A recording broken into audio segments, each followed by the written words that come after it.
ఈరోజు రాష్ట్ర ప్రభుత్వం వరద బాధితులను ఆదుకోవడంలో పూర్తిగా విఫలమైపోయింది.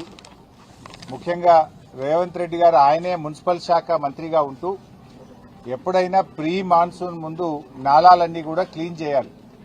గతంలో కేసీఆర్ గారి నాయకత్వంలో మా తలసాని సీనన్న, కేటీఆర్ గారు హైదరాబాద్ నగరంలో ప్రీ మాన్సూన్లో నాలాలన్నీ కూడా క్లీన్ చేసి ప్రజలకు వరద ఇబ్బంది రాకుండా చూసుకునేవాళ్ళు.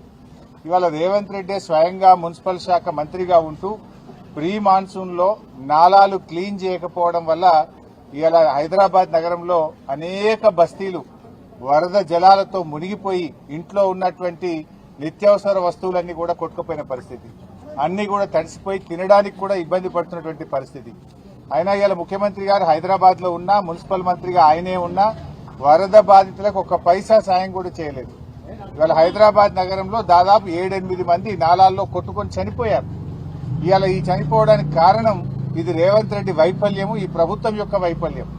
వరద బాధితులకు కనీసం నిత్యావసర వస్తువులు కూడా ఇవ్వలేదు, కనీస సహాయం కూడా చేయనటువంటి పరిస్థితి. ఇవాళ మా తలసాని శ్రీనివాస్ యాదవ్ గారు దాదాపు 1500 మందికి ఇవాళ వివిధ బస్తీల్లో వరదతో ఇబ్బంది పడ్డ ప్రజలకు నిత్యావసర వస్తువులు అందించడం జరుగుతూ ఉంది.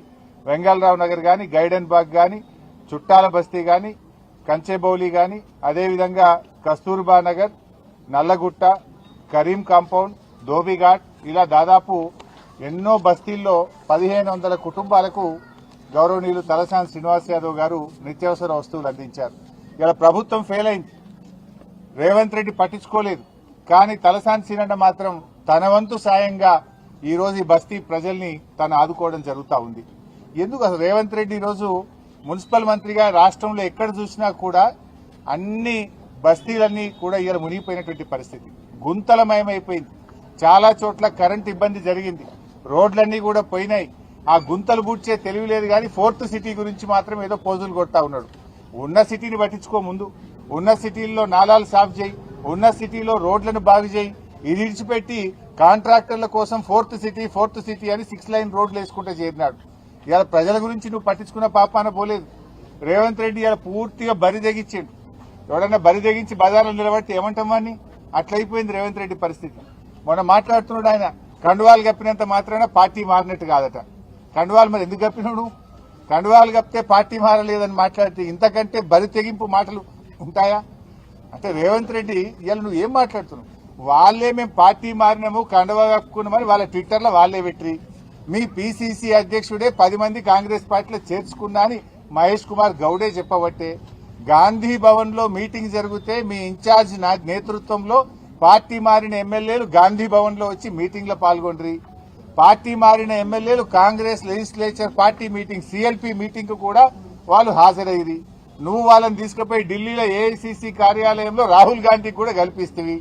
ఇంత ఓపెన్ గా కుల్లా కాంగ్రెస్ పార్టీలో చేర్చుకొని కండువాలు కప్పితే పార్టీ మారినట్టు కాదనే చిల్లర మాటలు ఇలా రేవంత్ రెడ్డి మాట్లాడుతూ ఉన్నాడు. ఆ కుర్చీ గౌరవాన్ని పరువు తీసే విధంగా ఈ రోజు రేవంత్ రెడ్డి గారు మాట్లాడుతూ ఉన్నారు. ఇవాళ రాష్ట్ర ప్రజలకు అన్ని తెలుసు కదా. ఆ ఎమ్మెల్యేలే ఏం చెప్పిండ్రు? మేము అభివృద్ధి కోసం పార్టీ మారినాము, డెవలప్మెంట్ వర్క్ల కోసం పార్టీ మారినామని వాళ్ళ నియోజకవర్గాల్లో కార్యకర్తల మీటింగ్ లో ఓపెన్ గా వాళ్లే చెప్తా ఉంటే ఇంకా ఈ బరితీయింపేంది, ఇంకా ఈ చిల్లర చేష్టలేంది? ఇలా ప్రజలు అన్ని గమనిస్తా ఉన్నారు. సరైన సమయంలో మీకు తగిన బుద్ధి చెప్తారు. సో ముఖ్యంగా ఇప్పటికైనా ఇలా మా తలసాని సీనన్నను చూసన్న కళ్ళు తెరువు. సీనన్న ఇలా సనత్ నగర్ నియోజకవర్గంలో బస్తీ ప్రజలకు సాయం చేసినాడు. రాష్ట్రంలో హైదరాబాద్ నగరంలో ఎక్కడెక్కడైతే ముంపుకు గురైందో ఆ ప్రజలకు ఆర్థిక సహాయం అందించు, నిత్యావసర వస్తువులు అందించు. ఇప్పటికైనా నాలాలన్నీ కూడా మరి డీసిల్టింగ్ ప్రక్రియ వెంటనే ప్రారంభించండి. ఇలా హైదరాబాద్ లో వీధి దీపాలు వెలుగుతలేవు చాలా చోట్ల. ఆ వీధి దీపాలు వెంటనే వెలిగేటట్టు, పండగ వచ్చింది, బతుకమ్మ పండుగ వచ్చింది, ఆ పండగ పూట కనీసం వీధి దీపాలన్నీ వెలిగేటట్టు చూడు. ఇవాళ రాష్ట్ర ప్రజలందరికీ కూడా ఇవాళ బతుకమ్మ పండుగ ప్రారంభోత్సవం జరుగుతా ఉంది. మా అక్క చెల్లెలందరికీ కూడా బతుకమ్మ పండుగ శుభాకాంక్షలు తెలియజేస్తా ఉన్నాం. ఇవాళ పల్లెటూళ్లలో కూడా ఏమైపోయిందంటే కనీసం బుగ్గలేసే పరిస్థితి లేదు. జనరల్ గా తల్లిగారింటికి పోతుంటారా మా అక్క చెల్లెళ్ళు.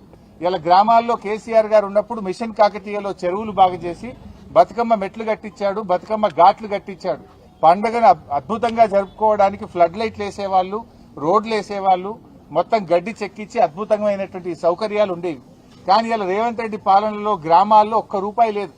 పంచాయతీ సెక్రటరీలు అప్పుల పాలైపోయినారు, సర్పంచులు లేరు, ఎంపీటీసీలు లేరు, ఎలక్షన్లు పెట్టే ధైర్యం రేవంత్ రెడ్డికి లేదు, గ్రామ పంచాయతీల్లో నయా పైసా లేదు, కనీసం పండగ పూట కూడా కాలిపోయిన బుగ్గలేసే పరిస్థితి లేదు, పండగ పూట గ్రామాల్లో చెత్త ఎత్తే పరిస్థితిలో ట్రాక్టర్ల డీజిల్ దిక్కులేని పరిస్థితి, బతుకమ్మకు ఏర్పాట్లు చేయడానికి గడ్డి మందు కొట్టడానికి కూడా గ్రామాల్లో పైసలు లేవు.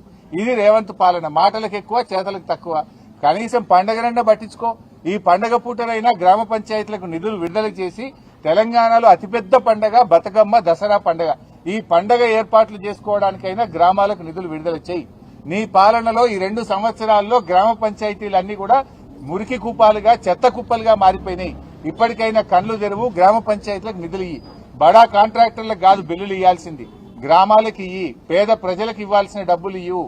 గ్రామాల్లో వరదల్లో మునిగిపోయిన పంట పొలాలకు సహాయం చెయ్యి. వరదల్లో మునిగిపోయిన పేద ప్రజలకు నిత్యావసర వస్తువులు అందించు. వారికి ఆర్థిక సాయం అందించాలని చెప్పి మేము డిమాండ్ చేస్తున్నాం.